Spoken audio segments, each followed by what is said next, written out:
तो हेलो दोस्तों, welcome to ICM channel. आज हम लोग यहाँ पे डिस्कस करने वाले हैं 3 स्टॉक के बारे में। पहला यहाँ पे होगा आपका रत्नावीर, दूसरा यहाँ पे होगा विष्णु प्रकाश और थर्ड आपका होगा नायका, क्योंकि नायका में अभी कुछ दिनों से लगातार गेन दिखाई दे रहा है। तो क्या करना सही रहेगा वो हम लोग सारा कुछ ही डिस्कस करेंगे। तो अंत तक देखो, स्टार्ट करते हैं। और पहले हम लोग यहाँ पे डिस्कस करते हैं आपको रत्नावीर के बारे में। तो आज यहाँ पे फिर से आपको 2.5% से ज़्यादा का गिरावट यहाँ पे दिखाई दे रहा है। तो देखो भाई, मैंने स्टार्टिंग से शेयर किया हुआ था कि जो आप लोगों को मिले स्टार्टिंग में वो उसे आप एक्सेप्ट करो, ना कि यहाँ पे लालच, क्योंकि आप लोग लालच करते हो, ठीक है, खास तौर से आईपीओ के रिगार्डिंग। और क्या हो रहा है अभी, स्टॉक यहाँ पे गिरावट है। क्या यहाँ पे कंपनी सही है, क्या यहाँ पे कंपनी का बिजनेस सही है? उससे पहले देखो कुछ बेसिक चीज़ जो मैंने कल भी शेयर किया था और आज हम लोग कुछ यहाँ पे ज़्यादा जानने वाले हैं। जैसे कि देखो, कंपनी का जो रिटर्न ऑन कैपिटल एम्प्लॉयड है वो यहाँ पे सही है, ठीक है, 14.5% है। मतलब जो भी सामान बिक रहा है ना, उसका पैसा, मान लो जैसे कि कंपनी अपने ऊपर 100 रुपये लगा रहा है एक साल के अंदर, तो उसका वही 100 रुपये एक साल बाद यहाँ पे बन जा रहा है 114 रुपया 50 पैसा, जो यहाँ पे ये बोलता है कि 14.5% का यहाँ पे ग्रोथ हो रहा है, जो सही है, क्योंकि 12% के ऊपर होना चाहिए।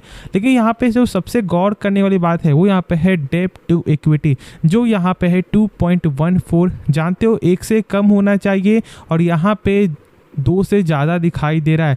और देखो, यदि हम लोग यहाँ पे मानते हैं ना कि ठीक है चलो 2 से ज़्यादा है, लेकिन एक रेशियो जो मैंने शेयर किया हुआ है आप लोगों के साथ, जो यहाँ पे है इंटरेस्ट कवरेज रेशियो, जो आपको ये बताता है कि यदि कंपनी मान लो 100 रुपया कर्ज ले रहा है तो उसके बदले कंपनी का प्रॉफिट कितने गुना हो रहा है। तो यहाँ पे है मात्र 3.5 गुना, मतलब 350 रुपया कंपनी का प्रॉफिट हो रहा है। और जब कर्ज 100 रुपया होगा तो चुकाने में दिक्कत होगा, क्योंकि यही पैसा से कंपनी हर कुछ यहाँ पे करेगी, आगे के लिए जो भी खर्च वर्च सारा कुछ तो यहीं से जाने वाला है ना। तो इसलिए रेशियो सही नहीं है। ये रेशियो 5 टाइम्स से ऊपर होना चाहिए, मतलब 100 रुपये के बदले 500 रुपये का प्रॉफिट होना चाहिए। उसके बाद जो सबसे गौर करने वाली बात है ना, वो यहाँ पे कंपनी का कैश फ्लो, जो 2 सालों से सही आंकड़ा नहीं दिखाता है।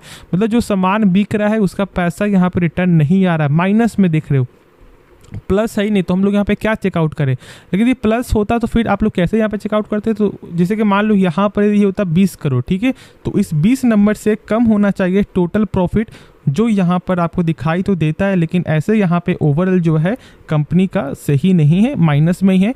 तो इसलिए चेक करना कोई बनता ही नहीं है, मतलब पैसा रिटर्न यहाँ पे आ ही नहीं है। लेकिन देखो, प्रमोटर स्टेक यहाँ पे सही है, 55% से ज़्यादा है। और फॉरेन का भी स्टेक 11.5% प्लस डोमेस्टिक का भी 3.5% है। और यहाँ पे पब्लिक का स्टेक सबसे ज़्यादा 29% जो है प्रमोटर के बाद है। तो क्या करना चाहिए रहेगा? तो भाई मेरे हिसाब से जब मौका था निकलने का, आप लोगों ने यदि नहीं निकला है तो फिर ये आप लोगों की गलती है, क्योंकि मैंने एक दिन पहले भी आपके साथ शेयर किया था, जब लिस्टिंग से पहले का, ठीक है।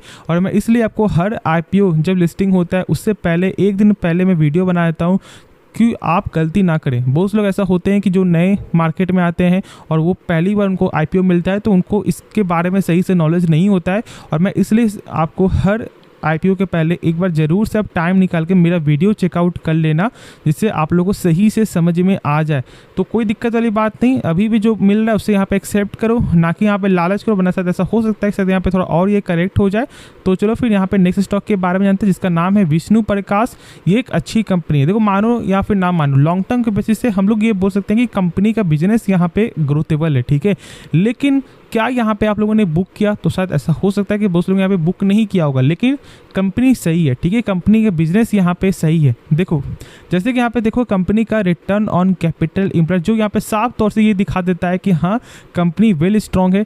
33% का यहाँ पे आरओसी, डेब्ट को सारा कुछ को हटाकर जब ये नंबर यहाँ पे दिखता है ना, तो मतलब समझ जाना चाहिए कि हाँ 100 रुपये के बदले जब कंपनी लगा रही है अपने ऊपर 100 रुपये यही, तो भाई 1 साल के बाद यहाँ पे बन जा रहा है 133 रुपया। तो सोच सकते हो कि 33% का यहाँ पे ग्रोथ हो रहा है, जो एक गजब का ग्रोथ है। और साथ साथ यहाँ पे देखो डेब्ट 1 से कम है। और यहाँ पे देखो इंटरेस्ट कवरेज रेशियो जो जस्ट यहाँ पे 5 टाइम है, मतलब कि यहाँ पे यदि 100 रुपये कर्ज है तो प्रॉफिट हो रहा है 500 रुपया। तो फिर कोई दिक्कत वाली बात नहीं, जो मैंने जस्ट ही अभी आपको रत्नावीर के टॉपिक में जो शेयर किया है तो एक अच्छा नंबर है। और साथ साथ यहाँ पे पेग रेशियो भी आपको यहाँ पे यही दिखा रहा है कि हाँ कंपनी जो वैल्यूएशन के हिसाब से अभी अच्छे वैल्यू पे ट्रेड करते हुए दिखाई दे रहा है, 0.45 है, तो मतलब एक अच्छे प्राइस में स्टॉक देखने को मिल रहा है पेग रेशियो के हिसाब से। तो मैं यहाँ पे यही बोलूँगा कंपनी का फंडामेंटल भी सही है और कंपनी का बिजनेस से जानते हो कि लॉन्ग टर्म के लिए ग्रोथेबल है, क्योंकि यहाँ पे सेंट्रल प्लस स्टेट गवर्नमेंट से भी ऑर्डर आते हुए इनको दिखाई देता है, जो सबसे ज़्यादा यहाँ पे हेल्पफुल है। तो ज़रूर से आप लॉन्ग टर्म के लिए जा सकते हो, लेकिन शॉर्ट टर्म के लिए आपको टारगेट मिले तो आप ज़रूर से एक्सेप्ट कर लेना, ठीक है, क्योंकि मार्केट अभी बुल रन में, तो जब मार्केट करेक्ट होगा तो फिर शायद स्टॉक भी गिरते हुए दिखाई दे जाए। अब देखो यहाँ पे जो नेक्स्ट स्टॉक है वो यहाँ पे नाइका में जो मैंने क्या शेयर किया कि यहाँ पे कुछ दिनों से गेन हो रहा है। यदि हम लोग एक बार देखें तो 5 दिन के अंदर यहाँ पे 2% से ज़्यादा का यहाँ पे गेन है। एक मंथ में देखें तो लगभग 13.5% से ज़्यादा का यहाँ पे गेन हो रहा है। तो उसका वजह क्या था?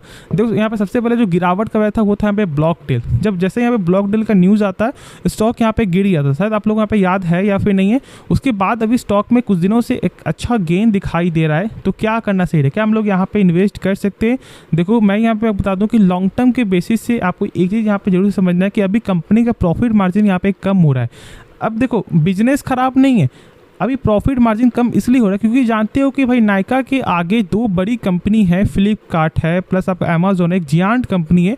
और इसलिए यदि आपको मार्केट में सर्वाइव करना है या फिर आपको यहाँ पे नए कस्टमर को अट्रैक्ट करना है तो फिर आपको अपना प्राइस जो है सही जो दिखाना पड़ेगा, तो ही लोग आएंगे, ठीक है। खर्चा करना होगा अपने पूरे यहाँ पे मैनेजमेंट में, और वही बस यहाँ पे नाइका कर रही है। आज इनका फंडामेंटल सही नहीं है, जब इसका फंडामेंटल जब आपका स्ट्रांग हो जाए तो आप जरूर से फॉर द फ्यूचर के लिए जा सकते हो। लेकिन अभी भाई मेरे हिसाब से मैं यहाँ पर सही बता रहा हूँ ना, लॉन्ग टर्म के बेसिस से अभी यहाँ पे इन्वेस्ट नहीं करना चाहिए। बाकी शॉर्ट टर्म के लिए हो तो जब 1.5 से ऊपर सस्टेन करे तो फिर इसके बारे में आप सोच सकते हो। लेकिन मैं तो यहाँ पर आपको पीछे हटने को ही बोलता हूँ, क्योंकि भाई जो कंपनी का फंडामेंटल स्ट्रांग नहीं है मैं वहाँ पे टेक्निकल शॉर्ट टर्म के लिए भी बाई नहीं करता। जैसे कि देखो यहाँ पर कंपनी का क्या है, आपको रिटर्न ऑन कैपिटल एम्प्लॉयड एक बार देख लो, मात्र 5.5% का है। मतलब यदि कंपनी अपने पर 100 रुपये लगा रहा है ना, तो एक साल बाद मात्र यहाँ पे 5.5 रुपये ही ग्रोथ हो रहा है, मतलब 105 रुपये ही बनते हुए दिखाई दे रहा है। तो ये कुछ खास नंबर है नहीं। और साथ साथ देखो यहाँ पे डेप्ट तो यहाँ पे 1 से कम है, जो आप लोग यहाँ पे बस यही चेकआउट करते हो, लेकिन ये सही नंबर नहीं होता है। जो मैंने शेयर किया हुआ है उसके लिए आप लोगों को चेकआउट करना है इंटरेस्ट कवरेज रेशियो, जो यहाँ पर दिखा रहा है मात्र 1.5 गुना। मतलब यदि कंपनी 100 रुपये कर्ज ले रहा है ना तो प्रॉफिट मात्र हो रहा है 151 रुपया। तो एक बार खुद से सोचो कि क्या कंपनी कर्ज को पे कर सकता है, क्या दिक्कत नहीं होगा क्या? क्योंकि बहुत सारे और भी तो खर्च है, तो इस बात को समझो। साथ साथ देखो यहाँ पे पेग रेशियो 113 गुना, मतलब सोच सकते हो कितना हाई है यहाँ पे। पेग रेशियो 1 से यदि कम होता है तो मतलब समझ जाना कि एक गोल्डन चांस है, और यहाँ पर तो 113 गुना है। तो इसी बात से आप लोगों को सही से समझ में आ रहा है कि मैं यहाँ पे क्या बोलना चाह रहा हूँ।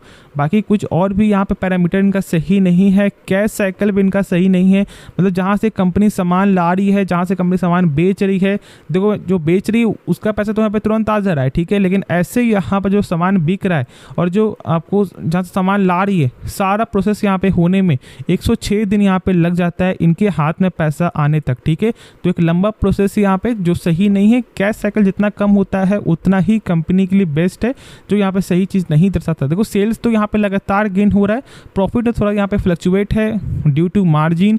बाकी और कुछ कंपनी में खराबी नहीं है जो मैंने शेयर किया हुआ है। और यदि हम एक बार देखें जो शेयर होल्डिंग पैटर्न, तो भाई यहाँ पे फॉरेन वाले लोग जो है स्टेक को बाई कर रहे हैं और डोमेस्टिक वाले भी लोग स्टॉक को बाई कर रहे हैं फॉर द फ्यूचर के लिए। यदि आपको रिस्क लेना है तो आप जरूर से स्टॉक को जा सकते हो। लेकिन भाई जहाँ तक ऐसा मेरा पॉइंट ऑफ व्यू है, जब कंपनी का फंडामेंटल सही नहीं होता तो मैं लॉन्ग टर्म के लिए इन्वेस्ट नहीं करता। बस मैं वही चीज़ आपके साथ शेयर कर रहा हूँ, बाकी वो आगे आपकी मर्जी है, ठीक है, क्या करना है।